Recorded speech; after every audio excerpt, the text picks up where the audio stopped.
So today's offering is in fact a Gibson Les Paul Studio from 2009 in wine.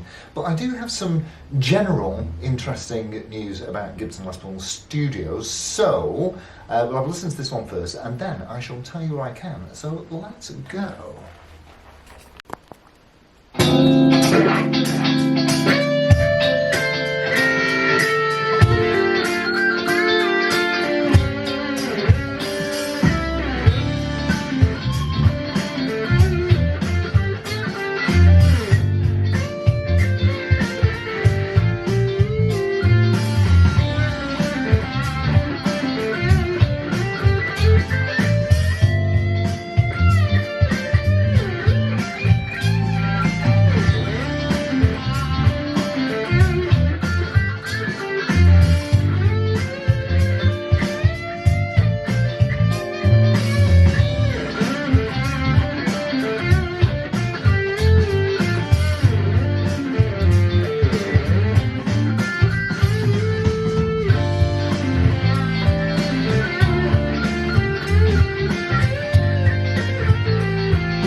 Certainly pick-up time awaits us, and we'll start with the 498T in the bridge on the noisy or distorted setting.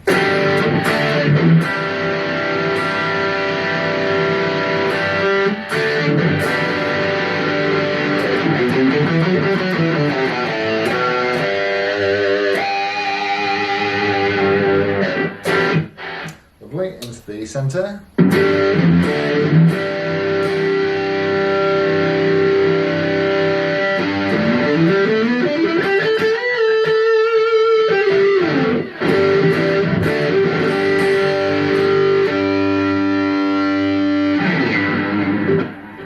And onto the 490 in the neck.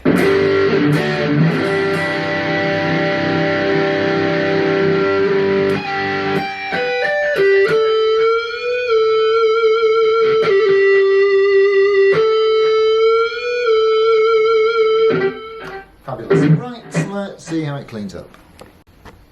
And again, starting with the 498T in the bridge.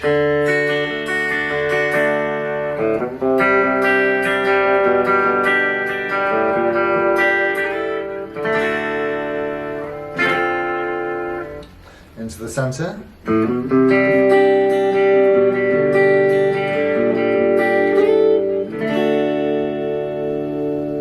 onto the neck.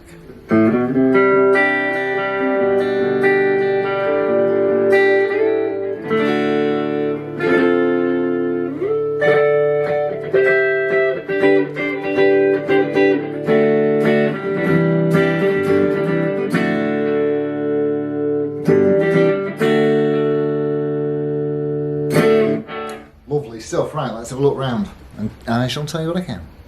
So we'll have a look at this one first and then I shall tell you my news. So it is an all mahogany construction, mahogany neck set into a mahogany body with a maple cap, and you've got your silk screen on the front with the truss rod cover that tells you it's a studio. Around the back you've got Gibson Deluxe tuners, you can see the serial number there, I should think, and it probably even tells you made in 2009.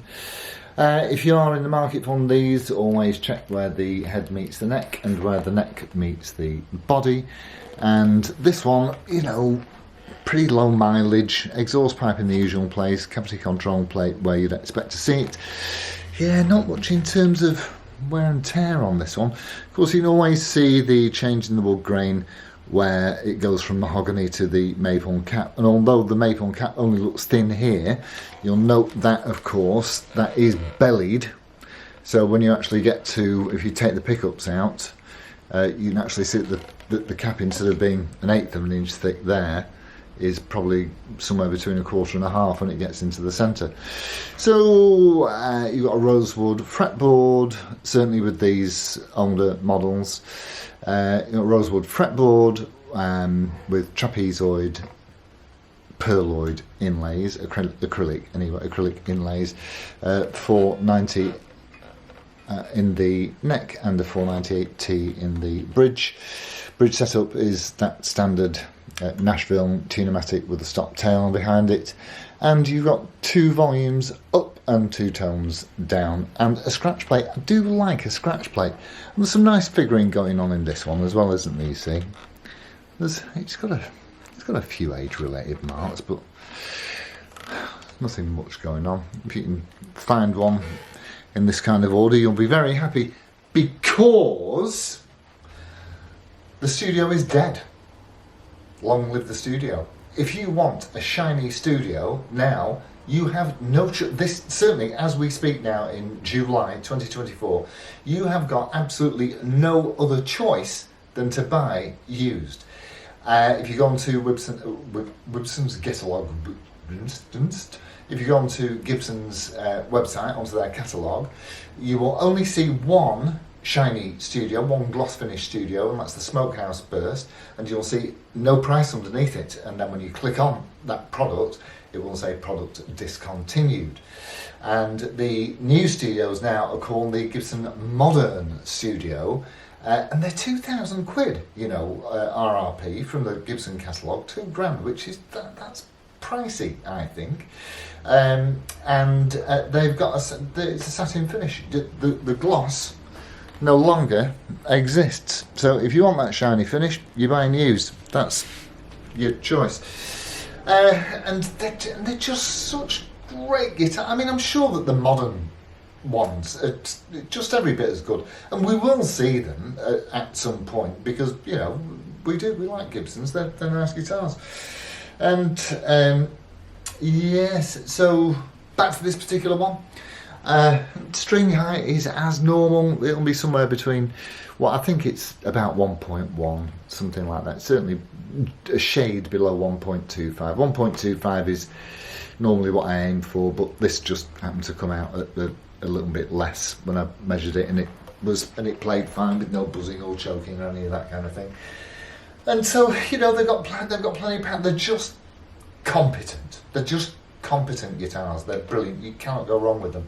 And I seem to think that now, or just while we're on the subject, I think we've got a tribute coming up in a bit, and the tributes have been replaced as well with I think they call it now a modern light or something along those lines. I mean, you might find a few own stock tributes, you might find a few new own stock studios, but certainly they no longer appear in the Gibson catalogue. I think we've done everything now. We've done the pickups and the wood and done that kind of game. Yeah, they play great. And oh yeah, this one incidentally doesn't have the splittable pots, which is just more of a traditional value for my money. It's my preference, you see. So anyway, with all of that said, I shall thank you all for tuning in as always, and I shall look forward to seeing you on the next one. Adios, amigos. Ta-ra.